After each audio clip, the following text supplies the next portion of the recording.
All right, Shelly Rivera, Coffee, Anxiety, and Love. This is Thursday, week 3, and I just got through taking a shower, and I had a little bit of warm or hot water of what was in the water hose because it's kind of warm out here, and it was just great. This has been the second shower in the RV. Um, right now we're really conserving water because we were waiting for our dump tank to come in, and our dump tank has arrived. And what we need to do, since we are parked at a private property, we're not moving the RV too much. We're not traveling with it yet. So we had to get a portable dump tank, and we've got that. So we're going to do that hopefully this weekend to get everything out of here. So we're not really sure what the levels are here in the tank right now. We're just going to go ahead and conserve as much as we can, use as little as possible inside so that we don't fill the tanks too much and we can empty on the weekend and then at least know where we're at. So let me give you a little bit of background on what is going on with the RV. There are roof leaks. The roof needs to be redone, or at least the front portion needs to be repaired. Not the back portion is fine. The front portion needs to be repaired. There's a couple of places where it's leaking. It's not horrible, but we just haven't had the time to do that.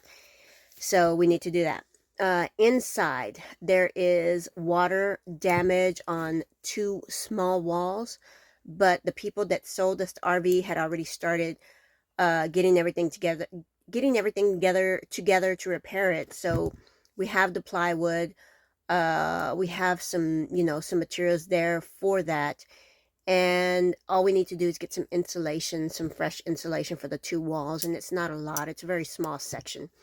The water in here is now running, but I don't know who had the RV before, but they bypassed the actual water system that is on the RV, the faucet that's connected to it, and they made this kind of like spigot hose thing with PVC pipe. So we had to find a certain kind of adapter to get a water hose on there so that we could have water in the RV.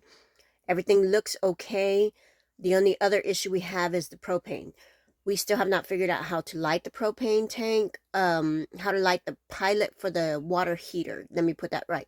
We have not learned how to light the pilot for the water heater. We've done the videos, we've looked at everything, we've asked, and it's not working, which seems to come to it's a bigger issue than what we can handle, and we might need to get somebody to look at it, which is going to be a bigger issue because we really don't want to move the RV until we're done with the repairs on the roof.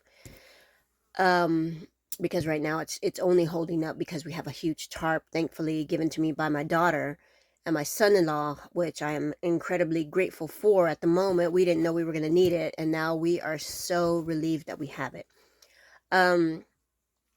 So that's the issue with that. Inside is basically just a shell of an RV. There's shelves, there's a bed, there's the restroom and all that. Everything's okay.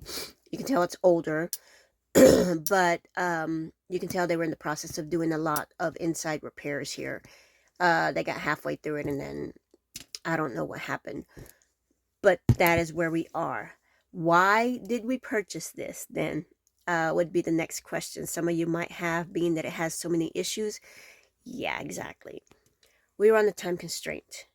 We had already had our house on the market for over a year, and we passed up the point where we were going to get any kind of equity out of it. So we had to do a short sale, and in the short sale you get a crap ton less than what you would if you sold it in a reasonable amount of time and got some of the equity or whatever out of the house, or however it works.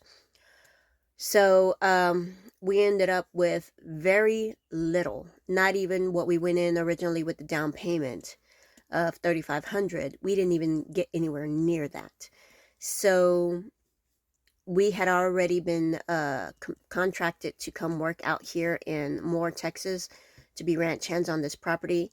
And the gentleman that we are working for was extremely understanding of, number one, we had a hard time with the closing. We were given a date, and they bypassed that date by almost more than 2 weeks. It was more than 2 weeks. They bypassed that date to close everything.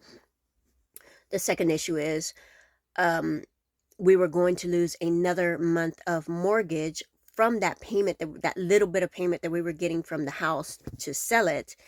That towards the end of February, they were rushing to close so that we didn't lose any more money, because then we were going to be, if we would have lost another mortgage payment for the what we got to sell the house, we wouldn't have been even able to get a RV. We would have been stuck just with a tent and figuring out how we were going to pack everything into the Durango, which probably wouldn't have been feasible for us at all. We would have had to have gotten some kind of trailer or something to pack up the rest of our stuff, because there's no way, there's not enough room in the Durango, plus 4 dogs. We wouldn't have made it. So to say the least, we were rushed. We felt like we were on a really strict time constraint. We were 2 weeks behind on work. We were 3 weeks over on the close date. We were already not getting a lot of money. So we happened to luck out and find this RV that was at least drivable and in somewhat decent shape.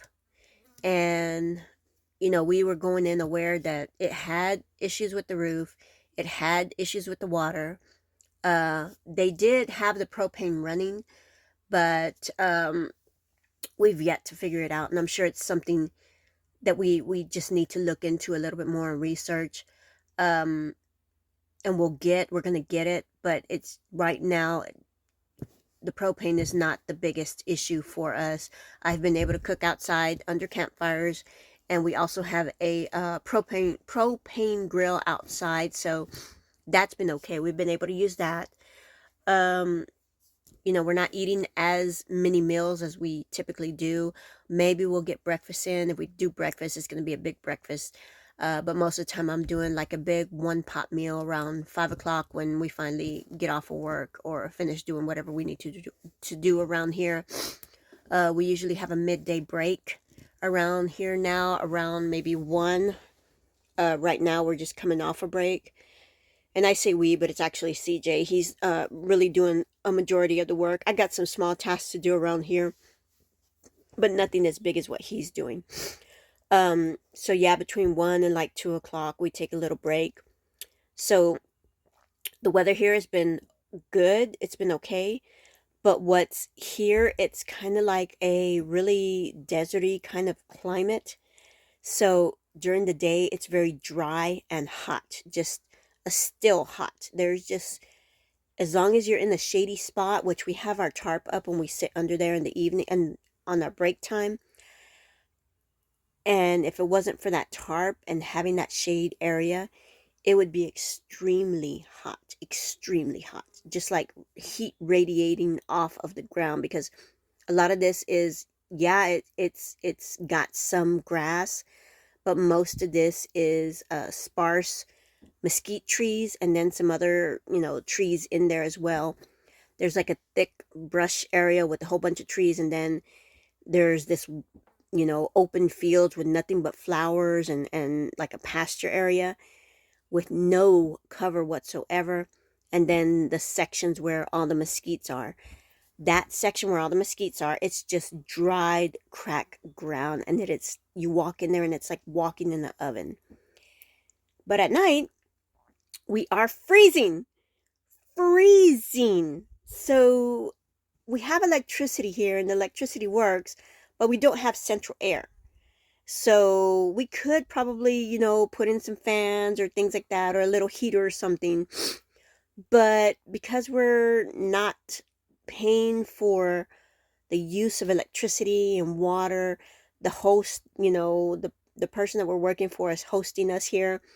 We're trying to keep all those expenses to a minimum for him, because he's paying for that for us to be here, since there is nowhere for us to shelter in. He doesn't have like a little house here or anything for us to be on. So since we have our own RV here, he said, it's okay that you use the water and the electricity. Just, be mindful. Don't kick up the cost too much. So we probably could maybe run a small heater, and it would probably warm this trailer up enough for us, but heaters just pull so much power. And we have a small refrigerator that we keep hooked up right now, which it really doesn't take that much. It's very small, very tiny. It's like a mini fridge. So it's not that much. And then, during the day, we kind of pick certain times where we charge all of our, electronics, like our phone and things like that. I have a fan that's a battery operated, a rechargeable battery operated fan. So we use that when it gets warm. But for the most part at night, it is really, really cold. We have our big comforter, and then we have a big old thicker blanket that we put on top of us, and it's still cold. And we are probably going to have to invest in a small, maybe propane heater, like the little campfire heaters. Knowing that we're not supposed to have it inside, I think what we're going to do is kind of like put it on while we're, settling down, getting ready to go to sleep. Put that heater on to warm it up enough, and then turn it off. And if it really, really, really gets really uncomfortable, maybe turn it on again for a little while. Not overusing it too much while we're in here, because it will, give us, I believe, carbon dioxide or something like that. So, and we do have ventilation. We do have windows open. The front end where the kitchen is, there's a window, and I have that open. And then the window by the bedroom where our bed is, that's open. So there is ventilation. It's just still we want to be very cautious about running the propane heater inside. I mean, we do know it's extremely dangerous. So that might be an option for us before we fall asleep, is at least maybe warming up the cabin, and hopefully that'll keep us comfortable for a little while. It's not unbearable. It's not like it's the middle of winter and it's, 20 below or anything like that. It's just, you don't want to be freezing all night and trying to sleep. And then the issue of having to get up and use the restroom. It becomes a lot. So we're working on that for right now. Like I said, it's not unbearable. It's just, I'd rather be a little bit more comfortable, but we'll get through this as well. So, like I said, I'm excited. I took a shower. My hair's washed, and I'm so happy for that. We're slowly but surely getting things together. I've finished painting the kitchen, the actual kitchen cabinets and things like that. I need to finish the wall where the little desk area is, and the accent walls on the opposite side of the desk in that little open kitchen. I guess it should be the dinette area. And then our little space where we have all this behind me, where we have our bed area. So I'm on the bed. Mattress. We got we ordered a mattress, an actual mattress for this, because right now we're on an air mattress. So we are doing that, where we have the, our little mattress that we have here. So this is like an air mattress. So it's not comfortable either. And it's a little bit bigger than this platform section is that we have. So we're going to end up this weekend modifying this platform section into like a Murphy type bed thing, to where it folds up and over. And then the mattress that we got is going to do that as well. We'll be able to pick up the mattress and give ourselves passage area. And everything's a mess, guys. Okay, we're still organizing. We're still getting everything settled. So we're going to have to do a little walkway right here, because right now I have very little space to walk. This is my walkway. This is the end of the bed, and then there's like no walkway there before I hit all of our storage space. Now what I'm going to end up doing here is we put up a closet pole. So what I'm going to do is take off this top shelf and then use that top portion to hang up all this mess that we have down here. That's our, and mind you, this is my clothes. See all that? See, there's a big box down there with books. And this is just, my unmentionables in a little bitty box like that. And that's all my clothes, okay? That's all CJ's. That's all CJ's. And then that's a little bit of his too. But granted, he is working, so he has, the long sleeve, the jeans, and all this other stuff. He is actually doing work, and he needs to change every day. Me, I don't need to do that so much. I kind of keep my yoga pants on, change my top every now and then. I don't really get all sweaty and dirty, so I'm okay, you know, wearing a pair of jeans a couple of times during the week that are the same ones. Nobody's here, nobody's looking at me. I could run around, you know, just in undies if I wanted to, but yeah, we don't do that. But anyway, so, and then the rest of this is like work stuff, and then my, you know, makeup crap and hair stuff and all that other things. But yeah, so we're gonna do a closet area right here, like a closet pole, and then hang up our clothes. Like, again, taking off that top shelf so they have overhang. And then we're gonna have that shelf right here, and then this shelf, narrow shelf right here, and then all this big space, which I'm probably going to get some little like cubicles for in here for us to put stuff. And then I don't think it'll look neater or somewhat more organized, maybe.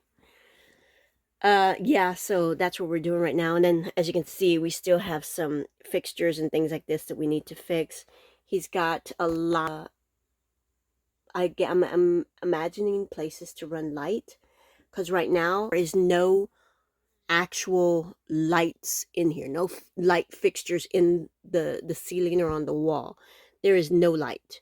So the light that we have a little light that he put up above the kitchen area right there. That's a little light strip, and that's the only light that we have in here. So right now I'm using one of my artwork pieces that has string lights on it for in the evening so we could see. And that's what's been our light for the evening. And actually, it's been doing pretty good since it's small in here.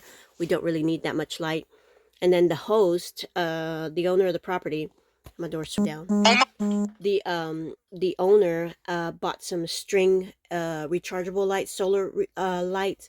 So I have a string of lights out on the tree area out there. And then underneath our little pop-up tent that we have here. And then some like on the quote-unquote driveway area where we have the trailer and our truck parked. So we have some going lining that driveway area. And it's really neat. And now there's a little bit of light because out here in the evening, it gets pitch black. I mean, like, you can't even see your own hand in front of your face black without the moon. In the moonlight, you can see a little bit. When there is no moon, it is pitch black. It is scary dark. And so he got us those lights just to help us out a little bit. So that's our 3-week update. We're moving along the way we should. I freak out still every now and then. It's been a big adjustment for me. I cried the other day, Sunday, because my kids called me and they were going to a benefit for my godfather who just passed. And you know, that hit me a little bit. I started crying because I'm like, I miss my family. I miss hanging out with them. I should have went with them. But I know it's going to take some adjustment on my part, especially from getting away from the kids, because we are such a close little family. I mean, even with their dad, my ex-husband, you know, we still talk a lot. And it's because of the kids, not and the grandkids. It's not anything with us. It's just we've been that type of family. And no matter what's happened between us, our kids are the most important thing. And, you know, it hit me the other day and I was crying a little bit and I told my husband, you know, I miss my family. I want to be with them and blah, blah, blah. And I took a deep breath and I thought about it. And, you know, the end result of all this is hopefully going to be a little piece of property for us. And when my kids need space or they need to come out and they want to come visit, or, you know, if we're lucky enough, they'll come stay with us. That's ultimately what I want to get to. So we'll see how things go over the next few months or so. I do see us being here quite a bit for a little while. I mean, till the mid-year, maybe even a little bit longer. So we'll see how things go. We'll keep you updated, guys. So yeah, that's it for Thursday, week 3. Moving along, we're getting there. Love you guys. Shelly Rivera, Coffee, Anxiety, and Love. Have a great day. Happy, healthy, prosperous, and always abundant day. Love you.